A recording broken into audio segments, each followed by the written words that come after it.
Okay, so we are recording and we are live. Thank you for joining us. So I'm going to go ahead and start sharing my screen right away.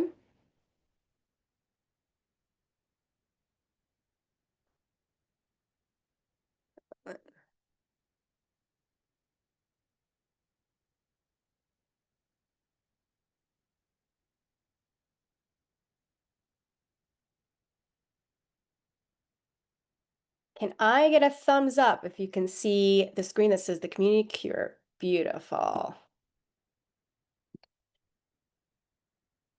Okay, so welcome to the Community Cure, How Connection Boosts Health.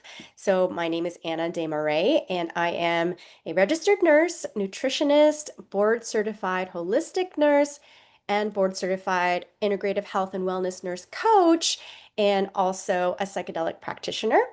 And I have a background in martial arts, yoga, and fitness. So as you can see, my approach is very integrative.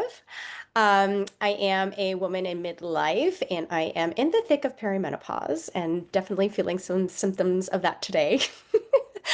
And I have been on my own health journey after I was diagnosed with a chronic condition in my late 30s, and which is all in control now.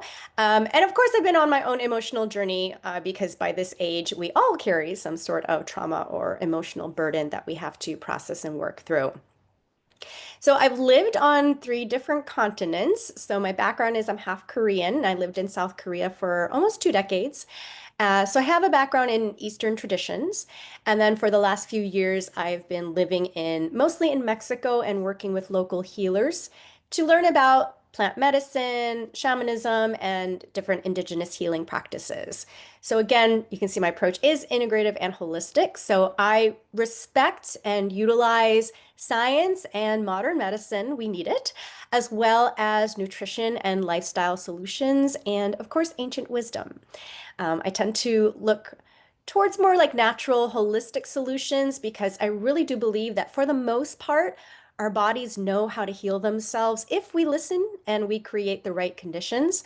But of course, I know the value of conventional medicine as well, especially in emergencies, we really need it. And in many cases, conventional medicine might be more appropriate. For example, if you have type 1 diabetes and you need insulin, obvious cases like this, our body's not going to just heal itself, right? So it's important to kind of like approach it from all these different angles and figure out what's best for you. So today I really want to talk about the most overlooked pillar of health, especially in midlife, and this is connection. So my goal is for you to come away with this with the understanding that having connection and having community isn't just something that's nice to have. It's actually necessary for your body, for your nervous system, for your mental health, and for your overall health. So feel free to, if you want to take notes or write things down, I am going to give you some pointers that maybe it'll be helpful for you to remember them if you write them down. So, the missing piece for a lot of women and why you might still feel a little bit off, like even if you think you have your nutrition and your exercise and everything dialed in. I wrote here you can have the protein dialed in, walk every day, lift weights, take supplements, get enough sleep, reduce your stress, but you can still feel a little bit disconnected. And oftentimes, disconnection especially in midlife, it feels like kind of like a secret struggle, like something that women might be a little bit ashamed or embarrassed to admit. A lot of times I'll hear things like, oh, I'm too tired to socialize, or, I don't have anyone that understands what I'm going through, or maybe, oh, I'm an introvert, I just don't like group things, or yeah, I'm just a little antisocial, or this is something that I'm always guilty of saying is, I like animals better than people, you know, and this is, and there's nothing wrong with any of that, but sometimes we do want that connection, and sometimes, not all the time, we may be saying these things to kind of cover up the fact that we might be a little bit embarrassed to say that we do need a little bit of connection. So we as humans, we've evolved in tribes, in villages, in these close-knit communities. So biologically, we're not wired to live in isolation. So actually being isolated and being disconnected is a threat to our biology and to our species as a whole. So, in order to optimize our health, we want to try to live as naturally as possible, like in the way that we evolved, and that's in community. Um, Truth be told, there's so many ways that we are living unnaturally in the modern world. I'm not going to get on my soapbox about that, but I'm actually writing, that's what my whole book is about. So we'll just wait for the book to come out and then we'll talk more about that. So let me go on with this. So let's go into quickly the science of why connection heals. And so I can break this down into really three core concepts. So oxytocin I'm going to talk about, and co-regulation and the cost of disconnection. So we'll talk about these three concepts. So the first is oxytocin. So oxytocin is known as the bonding hormone. Okay, so oxytocin isn't just a feel-good hormone, it's actually a healing hormone. It's almost like you can consider it a natural medicine within our bodies. Our body produces oxytocin. And women in midlife, especially, need it more than ever. So some of the health benefits of oxytocin is that it lowers cortisol. So cortisol is the stress hormone, which a lot of us are releasing way too much of because modern life demands it. So there's actually an inverse correlation between oxytocin and cortisol, meaning if you raise your oxytocin levels, your cortisol levels will go down. So that's pretty cool. Because cortisol is kind of like, you can almost say it's a trendy thing to talk about right now, especially in social media and in the wellness world. Everybody's talking about cortisol, cortisol, you got to lower your cortisol, right? So this is one of the most natural ways that you can do it.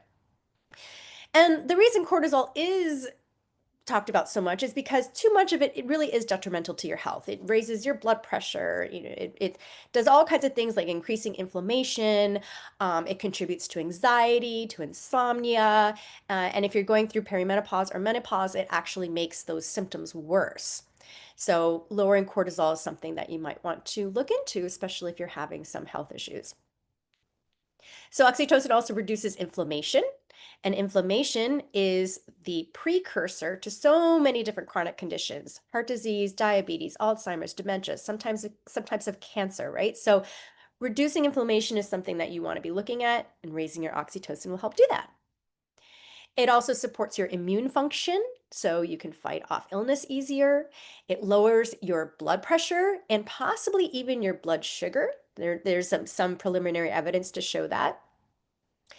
It promotes good digestion and promotes good sleep. So something like real life thing I want to talk about. I'm going to talk about sex, baby. Okay, so oxytocin is released when you have an orgasm. And so if you've noticed that you sleep a little bit better when you have an orgasm, that's probably the reason, is because of the oxytocin that is released. Okay. So there are lots of ways to release oxytocin, ton. So, if you want to write some of these down, I'm going to list a whole bunch, and maybe you can make it a goal that you'll pick two or three that you're going to do today. That's how easy it is to raise your oxytocin, is you just little things. So I just talked about sex. So sexual intimacy is the most obvious way to raise your oxytocin, but also hugs, kisses, cuddles, all of that will do it too. Massages, even the platonic kind, like it doesn't have to be an erotic massage, like a regular massage will raise your oxytocin levels, and that's giving and receiving will both raise oxytocin. Laughter and humor, deep conversations, like that actual connection and conversation and being vulnerable with somebody and feeling safe, will raise your oxytocin. On that note, active listening. So just holding space for somebody as they're talking about something that maybe is upsetting to them or they just want to vent. So if you just, put down anything that might distract you, make eye contact with that person and give them your complete attention, that will raise your oxytocin level as well as theirs. Giving and receiving compliments, giving and receiving gifts, telling someone you love or appreciate them. And this actually applies to pets as well. So I actually make it a daily practice to tell my cat that I love her. Because it works. It doesn't have to be a person. It could be a pet. It could be a tree. It doesn't matter. As long as you're expressing that love, it raises oxytocin. Acts of kindness, even small ones, like offering to help a neighbor with a chore, or giving a couple dollars to charity, buying a gift card for a friend, helping an old lady across the street, like all those little acts of kindness help to raise it as well. So volunteering raises oxytocin, spending time with friends or loved ones whose company that you enjoy, cooking and sharing a meal with someone, spending time with pets. You know, even just petting someone else's dog or cat will help raise oxytocin. And then one thing, like if you're not in the presence of a pet or a person, there's something called loving kindness meditation. And this is, some people also refer to this as compassion meditation, but it involves direct thoughts of love and compassion and goodwill, like directing them towards that person, right? So if you're meditating on a person, like thinking about that person and directing these thoughts towards them, sending them thoughts of peace and wellness, that raises your oxytocin as well. So I hope that out of that huge list, you're able to find at least 2 or 3 things that you can do today or sometime this week. So the next concept is co-regulation, and this is basically the nervous system in relationship. So we have our own nervous system, right? And our nervous system is basically divided into 2 parts: our sympathetic nervous system, which is our fight or flight response, and our parasympathetic nervous system, which is rest and digest, okay? And they're always kind of competing with each other. So you want to be activating as much as you can the parasympathetic side, which is the rest and digest. That actually optimizes your health, optimizes your blood pressure, optimizes your digestion, so many things.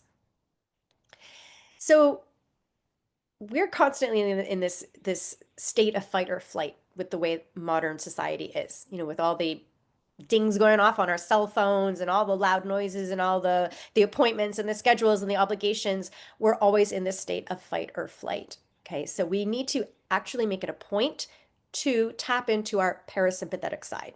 Like it has to be a practice. Otherwise, you're going to be staying in fight or flight.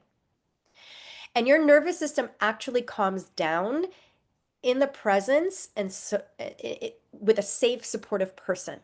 Okay, so when somebody looks at you and they say, I totally get it, I understand, I'm sorry, it must be so hard, that actually helps your nervous system regulate.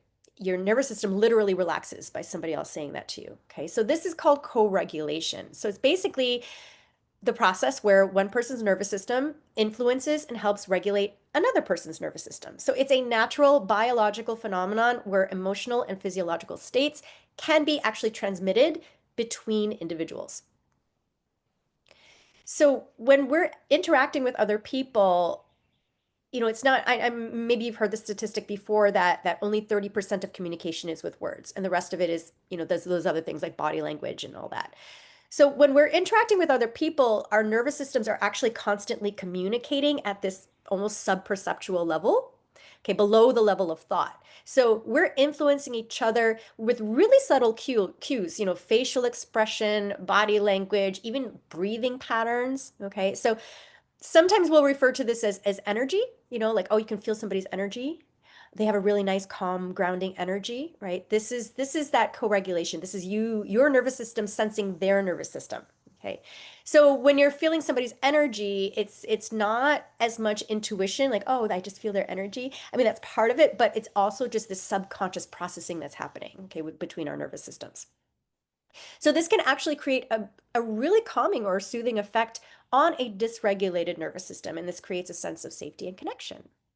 So if you're feeling upset or dysregulated, you'll hear this term often. If you're feeling that way, just being in the presence of a calm, grounding person that you trust can really relax your nervous system. And this is going to help lower cortisol, which is going to raise your health. Okay. So this supportive connection improves so many things about our health. So I just listed a few things here on this slide. So it actually does help with hot flashes because, as I mentioned earlier, oxytocin is going to help lower cortisol, and cortisol makes menopause symptoms worse, right? So that's that correlation there. This connection is going to help with your immune health. It's just going to make you better able to fight off disease, and it's going to raise your energy levels. Okay, so these are such great things that we can get just from having that supportive presence. So on the flip side, what is the cost of disconnection? So prolonged social isolation activates the fight or flight response, okay? And it means that your body actually thinks it's in danger, all right? So this can trigger all kinds of health problems. So it can trigger increased inflammation, poor sleep, brain fog. It can raise your blood pressure, like I mentioned before. So there are actual real health risks of chronic isolation. Okay, so some of the chronic illnesses it contributes to are heart disease, dementia, anxiety and depression, and even premature death. In fact, according to the US Surgeon General, chronic loneliness can increase the risk of early death as much as smoking 15 cigarettes a day, which is crazy, right? And it increases your risk of premature death more than alcoholism, more than obesity or lack of physical activity. Right? So we're always concentrating on these things. It's like, oh, stop smoking, quit drinking, get more exercise, but we're not telling people go be social. But we really do need to do that because it really has this huge effect on your health.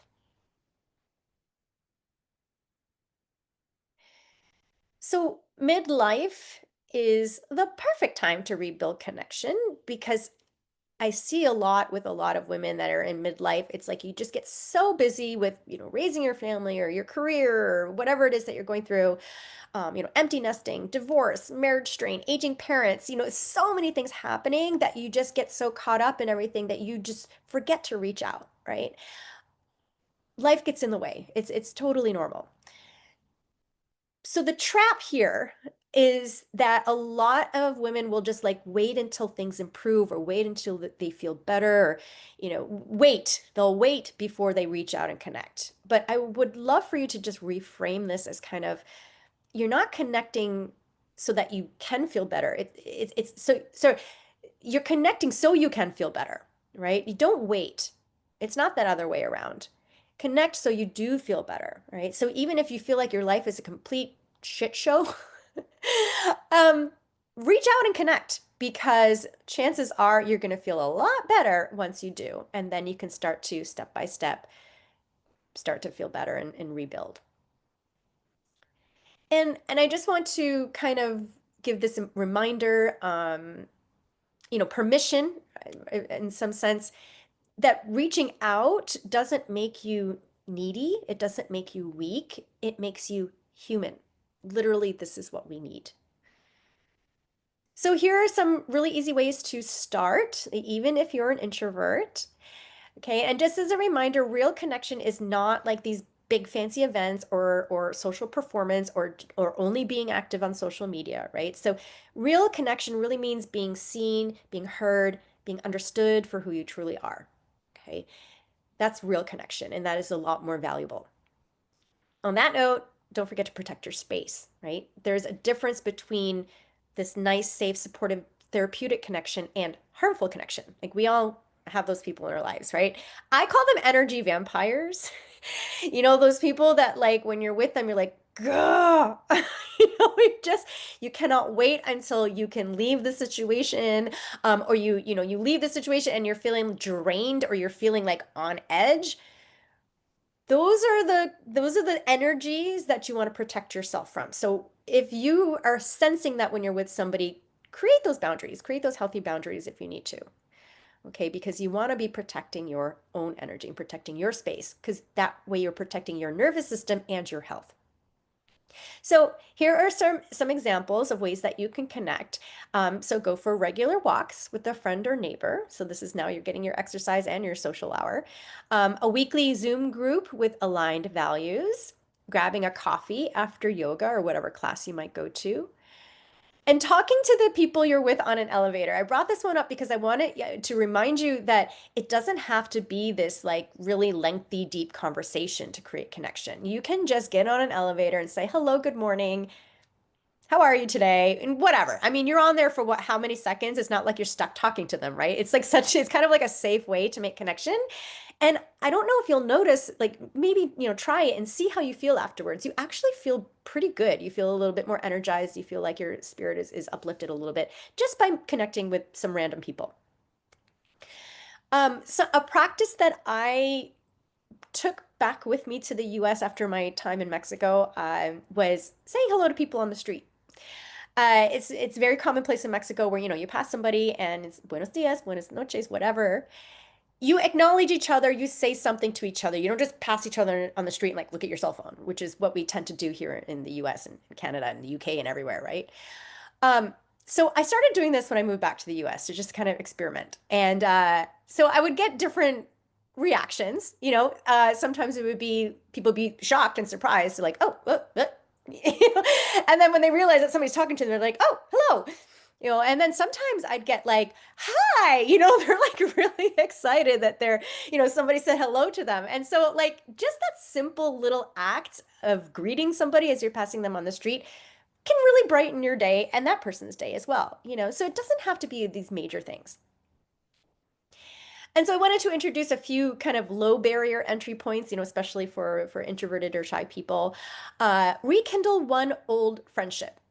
So this can be just like a voice memo or a short text or like, on Facebook Messenger or whatever it is. I mean, I know we all have like all these friends on social media that we probably never talk to, and sometimes we lose contact with those old friends, like maybe just once a week think, hey, if somebody comes to mind, actually, I was doing this for a little while where somebody who came to mind that I hadn't talked to in a really long time. And instead of just thinking about them, I was like, you know what? They popped into my mind for a reason. Let me send them a message. And I just did that. I was like, hey, I just thought of you for whatever reason, or maybe I'll share a memory or something like that. And they're always so happy to hear back. And then we'd catch up a little bit. And it's great. It's really nice to rekindle those old friendships. But it doesn't have to be a full conversation. Just like say hello to an old friend. Say, hey, just thinking about you. Just want to say hi. Something like that. Another idea is to join one meaningful community. So maybe online or in person. Or create rituals of connection, something that you can do daily, monthly, or weekly, right? Like maybe you have a weekly phone call with a loved one. Maybe you have like a monthly brunch date with your friends. Something that you can kind of put on your calendar that's something that's repeated, is something that's really nice to do. And if you have any other examples that you can think of, you go ahead and write them down, or you can share them with me in the chat. So I'll give you a minute to do that.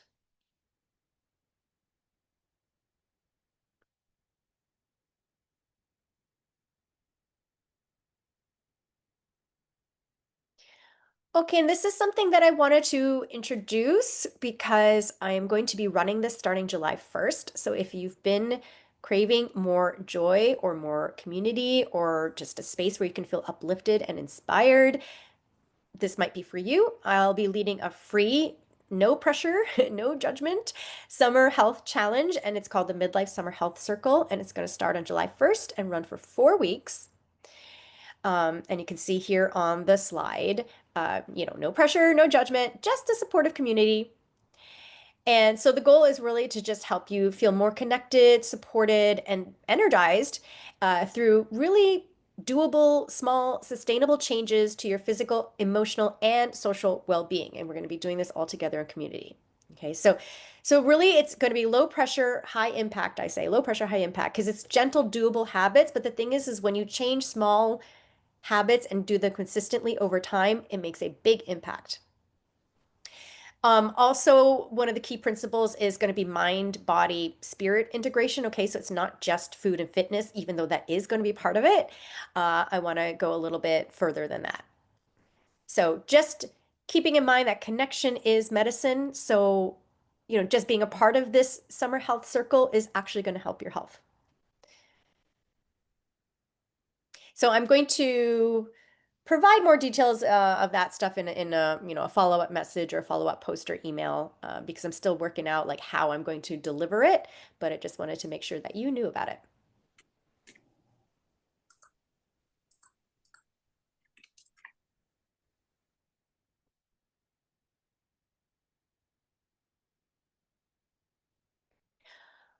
Okay, so I wanted to leave this last slide with a thought, and the thought is, what steps are you taking in your own life to uplift and support the women around you? Because I truly believe that you get what you give, right? So if you want to receive more connection and more support and, more love or whatever it is, you have to be willing to give it. So maybe just, take a moment to reflect on that. How are you supporting the people around you? How are you supporting your loved ones?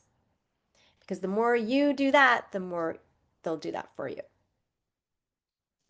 So thank you so much for being a part of this circle today, and I hope that we all stay connected. And so I wanted to give you my contact information, just in case you wanted to reach out, and I'm always willing to have a conversation. Um, I love to connect. That's what this is all about. So there's my email there. It's annadesmarais.rn@gmail.com. And my website is annadesmarais.cohere.live. And on the website, actually, I do have some free stuff. Like if you want to download stuff about midlife nutrition, I also have a whole workshop dedicated to hormone health. So that's, all downloadable for free. So if you want to check out my website, that's all there. And then, of course, I'm on all the socials. I'm on Instagram. I have two accounts. The at annademarais.rn is going to be um, more about like midlife health and hormone stuff. And then at Anna Mizzou is going to be more of the integrative stuff. And if you are interested in plant medicine or psychedelic therapy, that's all on that site as well. And yeah, I'm also on LinkedIn, obviously, but I'm kind of new to LinkedIn, so I would love more connections. So if you are on LinkedIn, please connect with me. It's what it's all about, right? So yes, so thank you so much. I'm going to go ahead and stop the recording now so we can have a little bit of a Q&A or a group discussion, but I'm really big on protecting privacy and really big on, making sure that we can have an open conversation. So I'll stop the recording and so we can talk more openly. Okay, so let me first stop this share.